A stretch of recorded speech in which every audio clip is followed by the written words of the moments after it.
بتبدأ الأحداث بمدام إيليا اللي بنشوفها قاعدة وسط قاعدة كده كلها ستات ورغي، لحد ما واحدة من الشلة حامل بتحس بالجنين بيتحرك في بطنها، فالكلام بيتاخد لسكة الحمل والخلفة والعيال وقرف العيال. وساعتها بيبان إن إيليا مش عاجبها محور الحديث، غالبا كده لأن لسه ربنا ما رزقهاش بالذرية الصالحة. المشكلة إن أصحابها البايخين بيفضلوا يسألوها ليه ما خلفتيش لحد دلوقتي، وبيقعدوا يتكلموا عن إن الأطفال دول أهم حاجة في الجواز.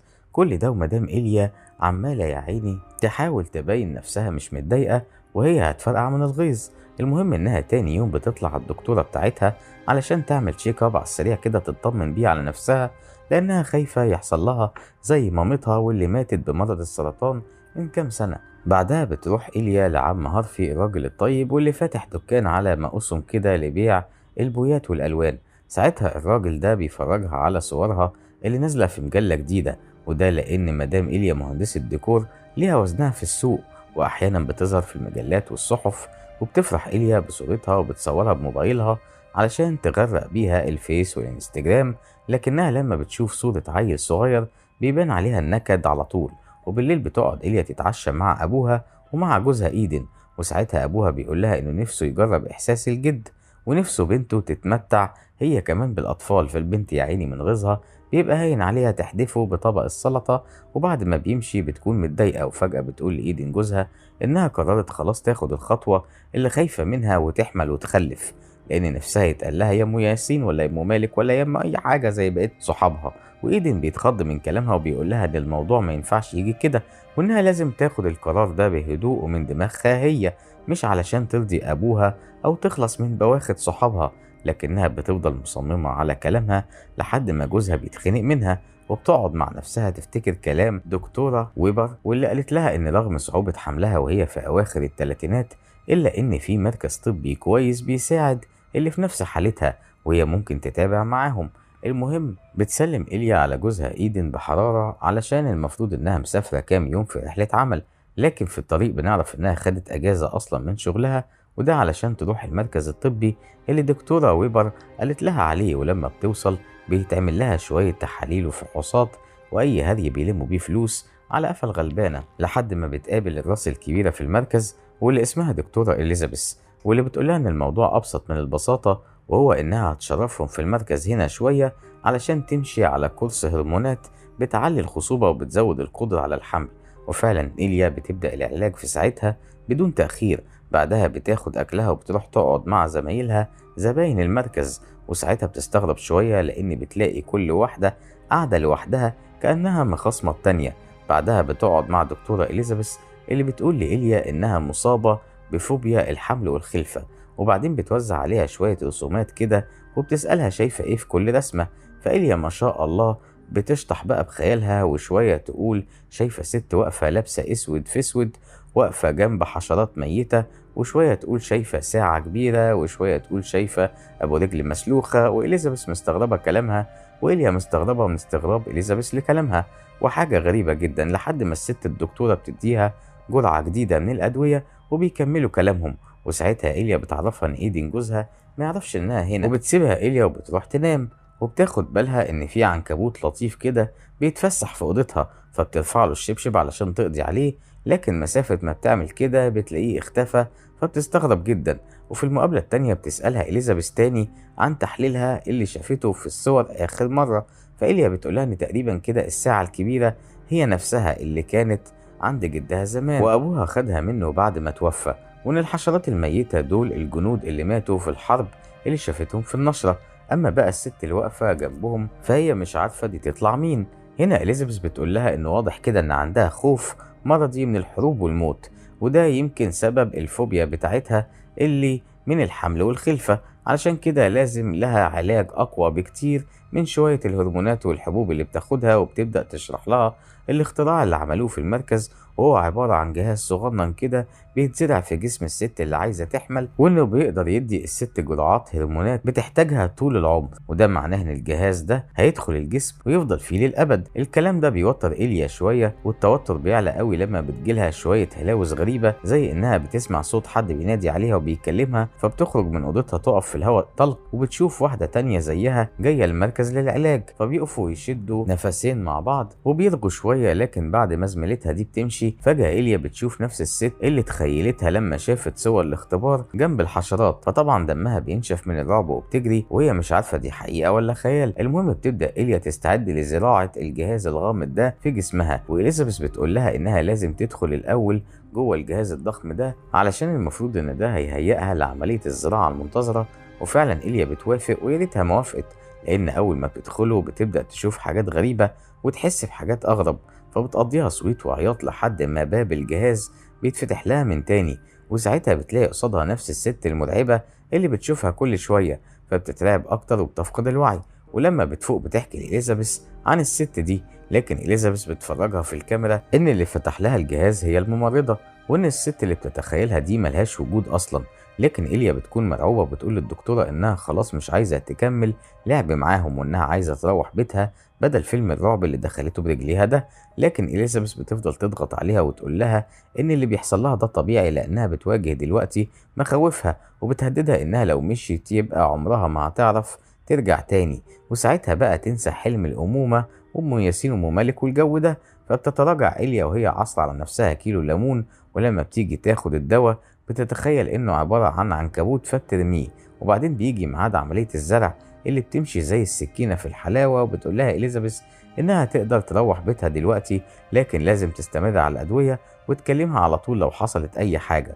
وبتاخد إيليا إفراج وبتنطلق بعربيتها، لكن وهي في السكة بتتفاجئ بالست إياها اللي بتجيلها في الأحلام دي وقفلها في نص الطريق. فبتحاول إيليا تهدى وتقنع نفسها إن كل دي هلاوس، وبتفضل على كده لحد ما بتتشجع وبتكمل طريقها تاني. لكن مسافة ما بتبعد شوية بتقف بالعربية وبتنزل تجيب كل اللي في بطنها، وبترجع البيت أخيرا بالسلامة، وجوزها بيستقبلها أحسن استقبال. وبعدين بتحضر لنفسها طبق بيض، لكن الغريبة إنها بتاكله زي ما هو كده قبل ما يجهز. وقت النوم بتبقى حاسة بأحاسيس غريبة زي إنها هتموت من الحر، وكأن الجو مفيهوش نسمة هوا. فبتقوم تاخد الدواء وتقف قصاد التلاجة من كتر الحر ولا كأنها في الصومال.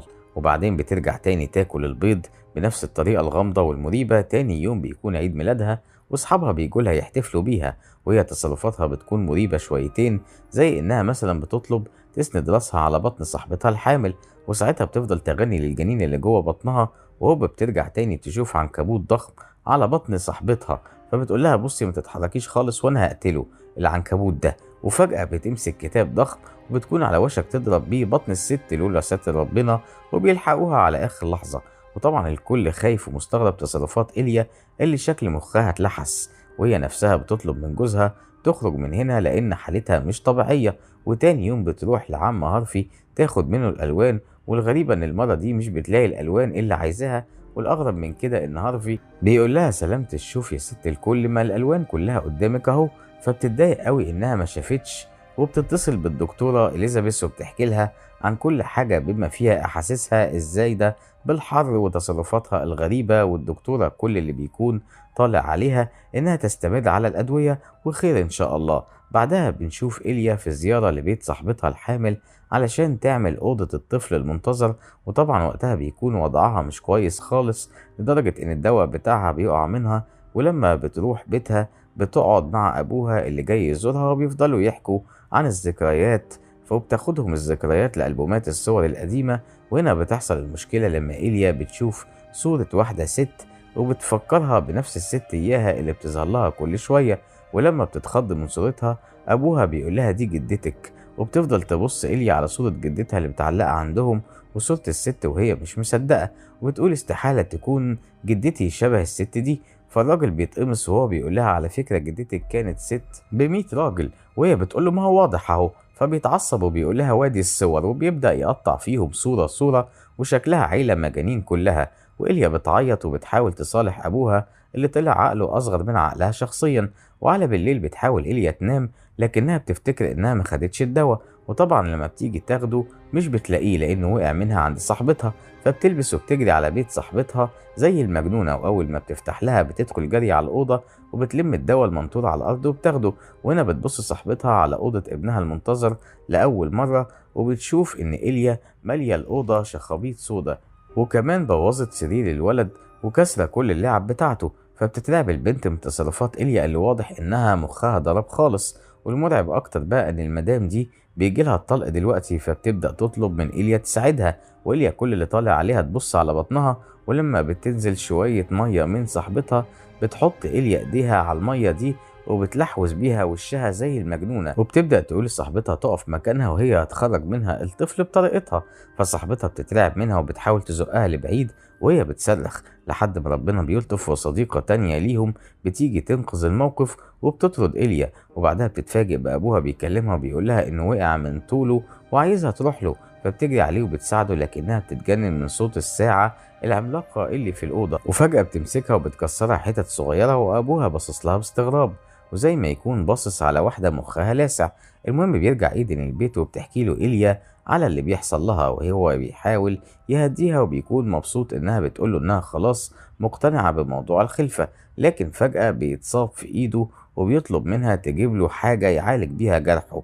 وهنا بتحصل مفاجأة لما بتمسك إيليا شنطة جوزها وبتشوف عليها نفس شعار المركز الطبي إياه بتاع دكتورة إليزابيث. وبعد هري كتير بيعترف إيدن إنه أصلا يعرف المركز ده، وهو اللي خلى الدكتورة اللي راحت لها في الأول تقول لها عليه علشان تقنع إيليا وتجرب موضوع الجهاز اللي بيتزرع في الجسم من غير ما هو يأثر عليها. طبعا اعتراف جوزها ده بيعصبها وبيجننها أكتر، فبتديله قلمين على وشه وبتسيب له البيت وبترمي الأدوية وبتطلع على المركز تعمل لهم فضيحة. وبتفضل تزعق وهي بتدور على دكتورة إليزابيث، ولما بتلاقيها بتقول لها طلعي الجهاز ده من جسمي أنا مش عايزاه خلاص. طبعا إليزابيث بتحاول تلعب على عواطفها وبتقول لها إنها لو شالت الجهاز ده منها فده معناها إن خلاص مفيش خلفة. ورغم إن الكلام ده بياكل مع إيليا في الأول، إلا إنها لما بتفتكر التخيلات اللي بتجيلها بترجع تطلب من إليزابيث تشيل الجهاز. ولما بترفض إيليا بتقول لها خلاص أنا هشيله بنفسي، وبتمسك سكينة لكن إليزابيث بتمنعها.